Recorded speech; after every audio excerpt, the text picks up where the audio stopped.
نظریاتی، یہ مسلمان ہے، یہ مومن ہے، یہ میرا بھائی ہے، یہ چاہے باپ ہے، نہیں، اس سے میرا کوئی رشتہ نہیں ہے. اشداء علی الکفار رحماء بینہم،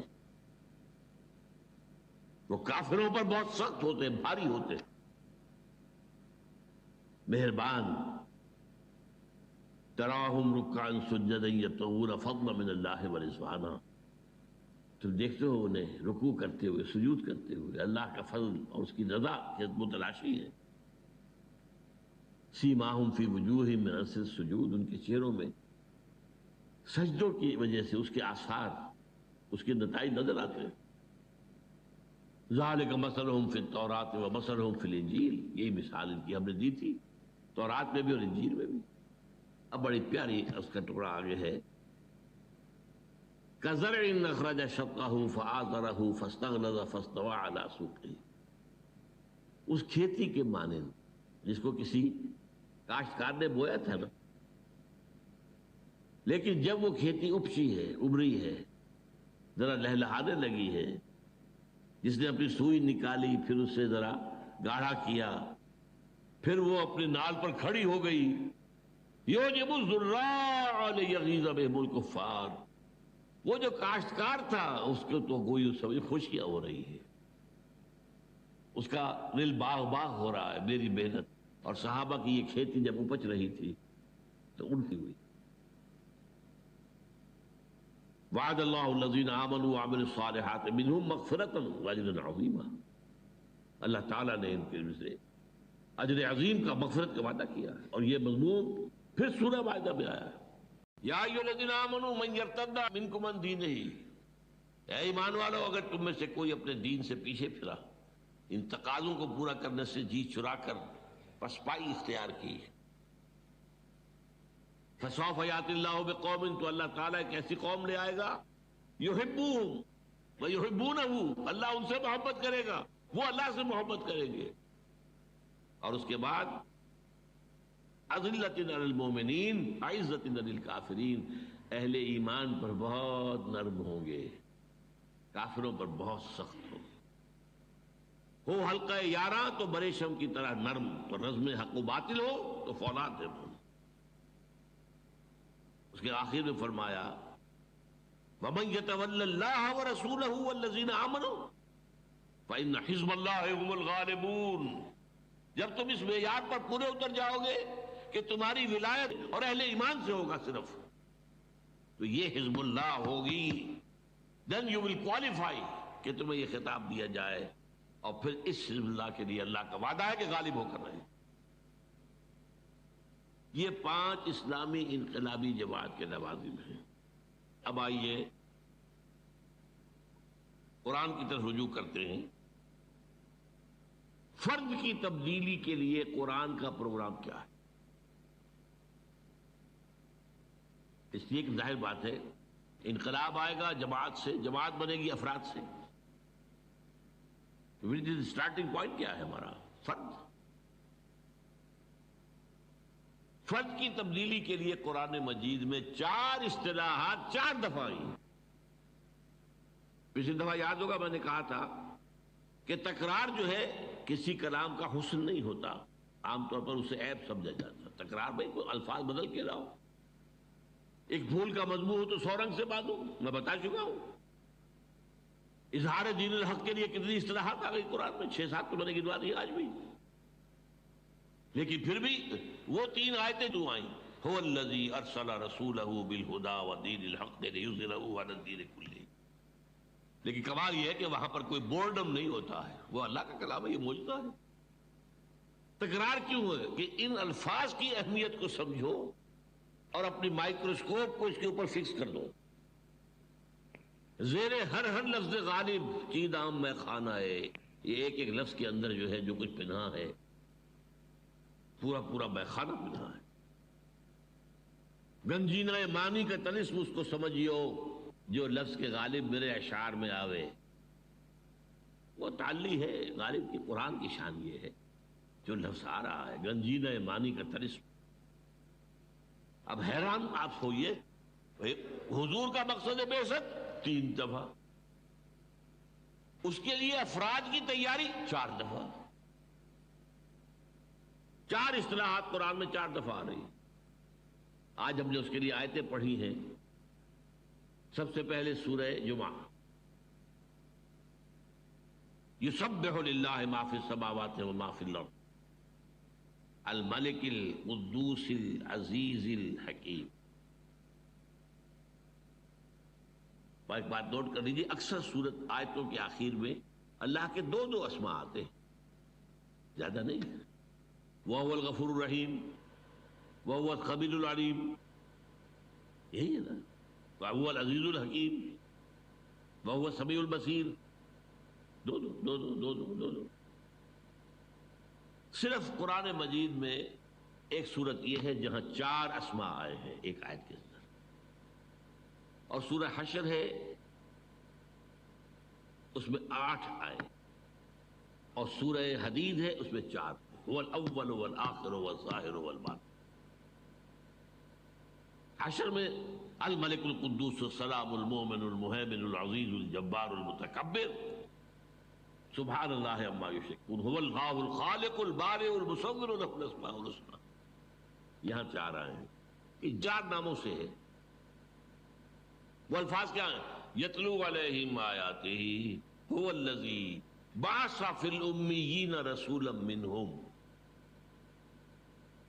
یہ 3 جگہ اور آئے ہیں، ابھی الفاظ وہ بعد میں آپ کو بتاؤں گا۔ یہاں یہ نوٹ کر لیجئے سورہ صف کے ساتھ کتنا گہرا رشتہ ہے، یہ جوڑا ہے سورہ صف سورہ جمعہ۔ صف کے شروع میں کیا ہے؟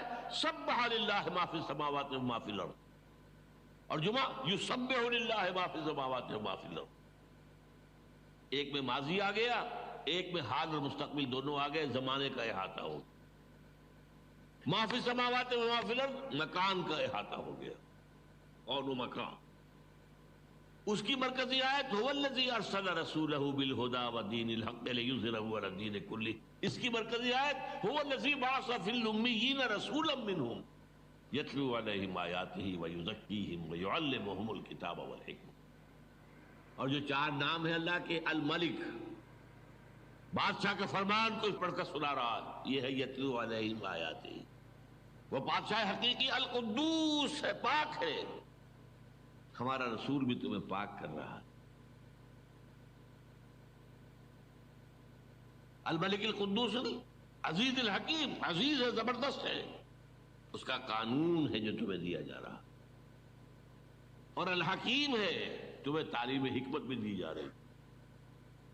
یتلو علیہم آیاتہ القدوس یعلمہم الکتاب، یہ العزیز،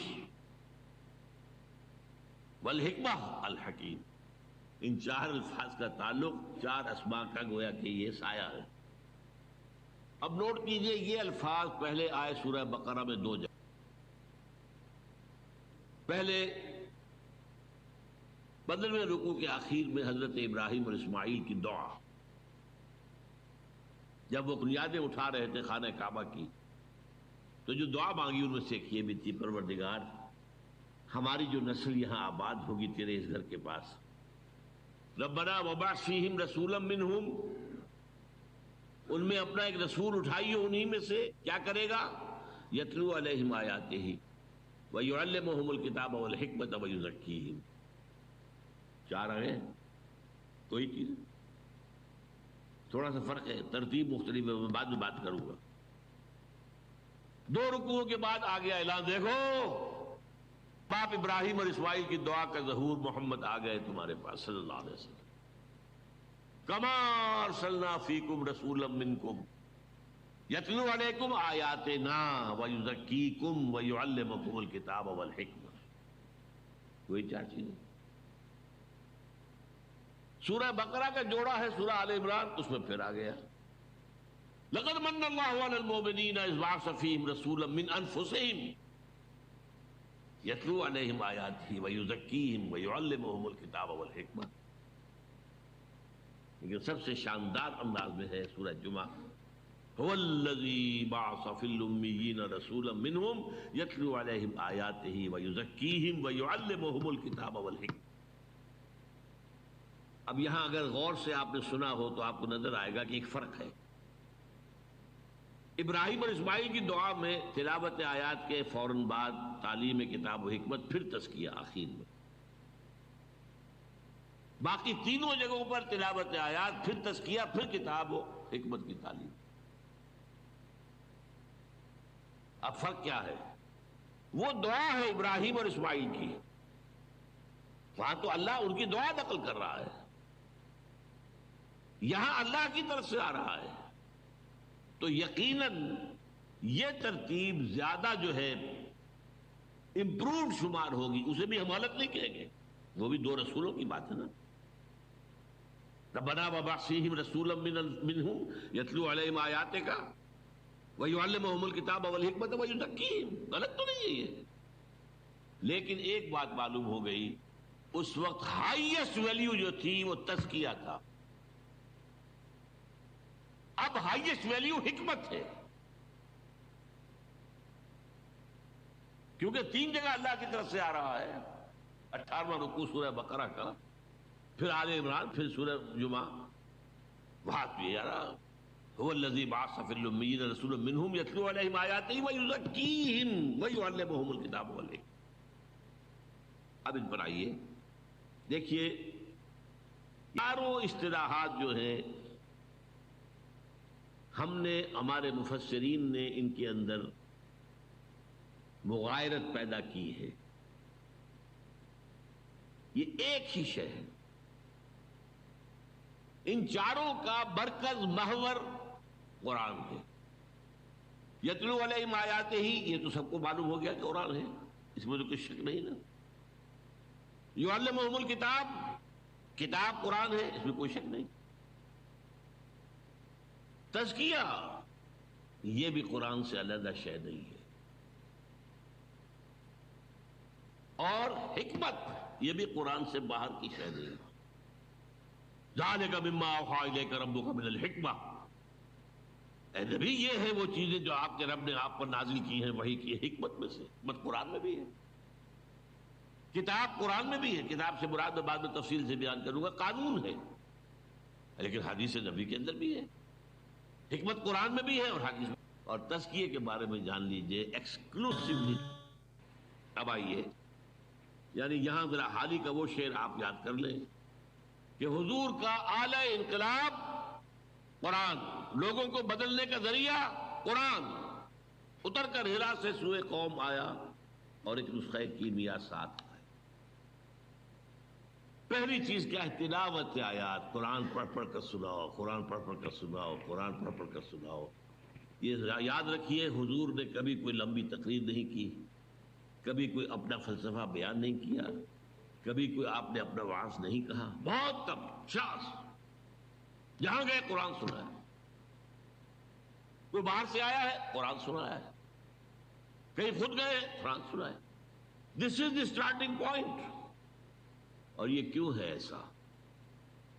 دیکھیے، یہ قرآن مردان کار کی تلاش اور فراہمی کا ذریعہ ہے، یہ روح انسانی کے لیے مقناطیس ہے۔ سرسری طور پر بھی قرآن سنایا جائے، کوئی چیز اگر کسی شخص کی فطرت مسخ نہیں ہو گئی ہے، پرورٹڈ نہیں ہو گئی ہے، کسی بھی صحت اور سلامتی برقرار ہے، وہ کھینچے گی۔ اس کا کیا ہے؟ دونوں کا سورس ایک ہے، یہ گرائی ہے۔ روح ہماری کہاں سے آئی؟ اللہ سے۔ کلام کہاں سے آیا؟ قرآن، اللہ سے۔ اور وہ روح کھینچی جائے۔ ہاں، مردہ جو ہو چکے، جن کی روح مر چکی، جن کے جسم مقبرے بن چکے ہیں، چلتے پھرتے مقبرے ہیں، اندر روح دفن ہو چکی، ان پر اثر نہیں ہوگا۔ ابو جہل پہ نہیں ہوگا، ابو لہب پر نہیں ہوگا۔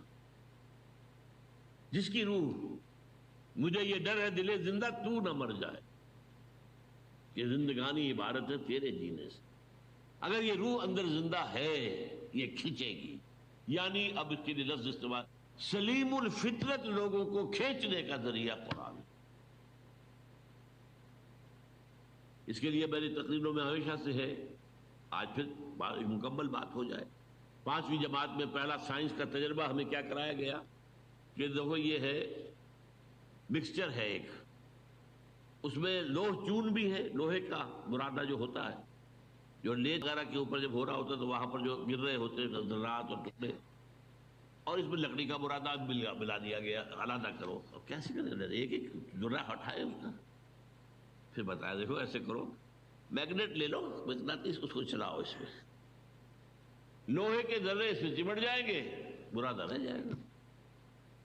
اس معنی میں قرآن کو ایک میگنیٹ کی حیثیت سے معاشرے میں پھرانا، گھمانا، بڑے سے بڑے پیمانے پر اس کا کم سے کم جو ابتدائی مفہوم ہے اس کو عام کر دینا. ایک ہے اس پر ریسرچ ہے، اس کے اندر گہرائیاں ہیں، اس کے لیے قوطہ زنی ہے، اس کے لیے بلندیوں میں جانا ہے، وہ نہیں. ابھی تو یہی ہے. یہ قرآن اپنی سطح کے اوپر جو شے رکھتا ہے، اس کا جو ایسنس ہے وہ اس کی سطح پر ہے، سطح پر ہے. جس کی مثال میں دیا کرتا ہوں کہ جیسے اگر سمندر میں کوئی ٹینکر جو ہے، آئل ٹینکر، وہ ٹوٹ جائے تو جو اس میں سے تیل نکلے گا وہ کہاں جائے گا؟ سطح پر رہے گا، اندر نیچے تو نہیں جائے گا نا، وہ سرفیس پر رہے گا. تو قرآن کی وہ جو ہے روح کو کھینچ لینے والی شے جو ہے وہ اس کی سطح پر. وَلَقَدْ يَسَّرْنَا الْقُرْآنَ لِلذِّكْرِ فَهَلْ مِن مُدَّكِرٍ. یاد آتا ہے کوئی از کجا بھی آئے دن آواز دوست، کہ قرآن سے کھینچتے. تو قرآن کو گھماؤ پھراؤ اس میگنیٹ کی طریقے سے زیادہ بڑے پیمانے پر، تاکہ سلیم الفطرت لوگ جو ہے وہ کھنچ کر چلے آئے.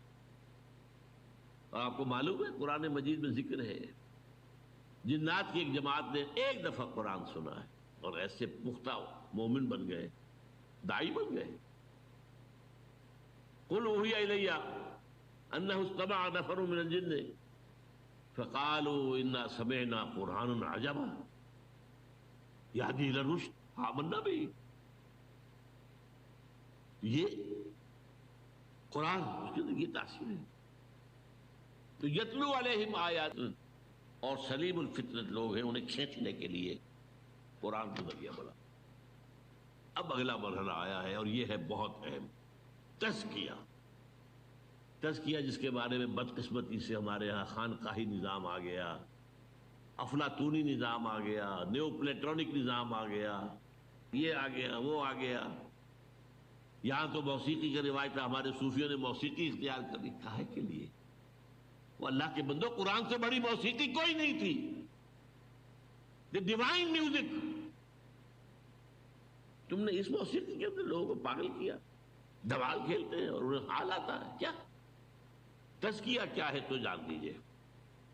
یہ جامع ترین اصطلاح ہے، لیکن میں اسے آپ کو 5 حصوں میں تقسیم کر کے بتاؤں گا ابھی. لیکن عمل کہتے کسے تزکیہ؟ یہ باغبان کا ایک عمل ہے. ایک باغبان ہے، اس نے باغ لگایا ہے، اس میں کچھ پھلوں کے درخت ہے. وہ داخل ہوتا ہے، دیکھتا ہے جہاں میں نے پھولوں کا پودا لگایا ہوا تھا وہاں گھاس وغیرہ کافی اگائی ہے، جھاڑ جگاڑ ہے. وہ کھرپا ہاتھ میں لیتا ہے، سب کو کھود کے باہر پھینکتا ہے. کیوں؟ کیونکہ یہ گھاس جو ہے یہ زمین کے اندر جو قوت نمو ہے اسے لے رہی ہے، پانی بھی کھینچ رہی ہے. یہ نہ ہو تو یہ ساری چیز جائے گی میرے پودے کے لیے. یہ پودے کی نشو و نما میں رکاوٹ ہو رہی ہے، تو جو رکاوٹ ہے اسے ہٹا ہو جاتا ہے. یہ ہے عمل تزکیہ، پاک کرنا. انسان کی ترقی میں جو اس کی اصل ترقی ہو، اس میں رکاوٹ جو چیزیں ہیں ان کو ہٹانا تزکیہ. اب دیکھیے انسان ایک تو میں آپ جو ظاہر ہے نظر آ رہے ہیں، ہاتھ پاؤں ہیں، ہمارا ظاہری جسم ہے، ظاہری وجود ہے. ایک مانوی وجود ہے ہمارے اندر. اس مانوی وجود کے لیے کبھی لفظ خودی بھی استعمال ہو جاتا ہے، لیکن میں آج آپ کو 4 حصوں میں بتا. سب سے پہلے ہمارا ایک فکر ہے، کچھ نظریات ہیں، کچھ خیالات ہیں، کچھ عقائد ہیں، کچھ فلسفے ہیں، کچھ بھی ہے، کچھ بھی ہے. تطہیر فکر، اس فکر کو پاک کرنا. اس فکر میں جو غلط عنصر ہے اسے نکال کے باہر پھینک دینا. اگر یہ فکر کی غلطی موجود ہے تو آپ کی ترقی نہیں ہوگی. پھر آپ کا نفس امارہ ہے، وہ آپ کی حیوانی جبلتوں کو بھڑکاتا ہے. تزکیہ نفس. پھر قلب ہے، پر غبار آ جاتا ہے، یہ آئینے کے مانند ہے. حضور نے فرمایا ہے ان هذه القلوب لتصدع كما يصدع الحديد اذا اصابه الماء، کہ دلوں کے آئینے پر بھی زنگ سا آ جاتا ہے، جیسے کہ لوہے پر زنگ آ جاتا ہے اگر اس پر پانی پڑتا رہے. پوچھا گیا فما جلاؤها یا رسول اللہ؟ فرمایا کثرت ذکر الموت و تلاوت القرآن. اس کو میں کہہ رہا ہوں تصفیہ قلب. یہ الفاظ یاد کیجئے، اللہ آپ کو توفیق دے آپ یہی خیالات آگے پھیلائیں. پھر اصطلاحات کے حوالے سے بات کریں گے تو سمجھے لوگوں کی آئی. پھر روح ہے، روح میں ایک نور ہے، روح نورانی ہے. میری وہ کتاب میرا خیال ہے کہ اب کچھ دنوں کے بعد آپ لوگ پڑھنے لگیں گے انشاءاللہ. ایجاد و ابداع عالم سے لے کر عالمی نظام خلافت تک، وہ جو روح اور فرشتہ نورانی، وہ جو روح کے اندر نور ہے، تجلیہ روح، جلا دینا اس روشنی کو، بھڑکانا. یہ 4 کام ہیں جن کے لیے ایک لفظ قرآن نے تزکیہ استعمال کیا. تزکیہ از موسٹ پروفاؤنڈ، اس میں کوئی شک نہیں. لیکن تطہیر فکر نمبر 1، کیونکہ یہ حیوان عاقل ہے، اصل مسئلہ تو فکر کا ہے. فکر غلط ہے، ساری بات غلط ہو جائے گی. تطہیر فکر، تزکیہ نفس، تصفیہ قلب، تجلیہ روح. اور یہ کس سے ہوگا؟ صرف قرآن سے. نوٹ کر لیجیے اس سے. اور یہ حقیقت جس قدر اقبال نے بیان کی ہے کسی نے بیان نہیں کی. گر تمی خواہی مسلمان زیستن، نیست ممکن جزب قرآن زیستن. یہ قرآن کیا ہے؟ کتاب زندہ قرآن حکیم. کیا قرآن کو دیکھ رہا تھا، کس انداز میں دیکھ رہا تھا. How he was over odd. کتاب زندہ قرآن حکیم. حکمت بدلتے رہے. حکمت او لا یزال است و قدیم. حرف اورا ریب نئے، تبدیل نئے. اس کے حرف میں کوئی شک ہو سکتا ہے؟ نہیں. کوئی تبدیلی ممکن ہے؟ نہیں. آیا شرمندہ تعویل؟ نہیں. اس کی آیتوں کی کوئی تعویل ہو سکتی ہے؟ نہیں.